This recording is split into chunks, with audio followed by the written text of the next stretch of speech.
Here is an update on the creation of the Coit Statue.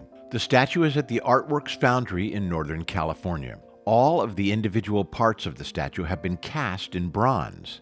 After cooling, the shell casing has been chipped away from each piece. Now all of the parts must be welded back together. Most bronze statues are hollow. In the end, the statue itself will weigh about 800 pounds. A winch must assist Jose in getting the heavy parts up on the table. Jose is not just a master welder, he is a collaborator on the art in a way. He will reassemble the statue and also has to hide the extensive welding into the art. But first, Jose must spot weld each piece into place. You might think that all the parts should fit correctly, but that is not the case. This isn't soft clay, it's unforgiving bronze.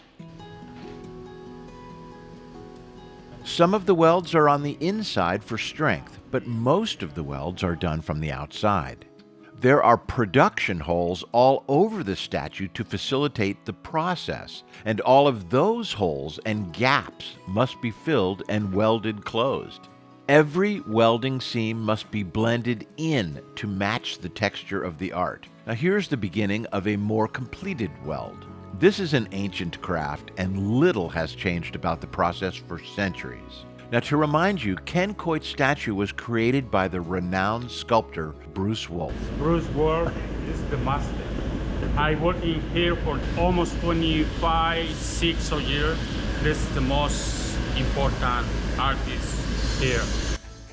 Meanwhile, in Tucson, a university team is preparing where the statue will be installed.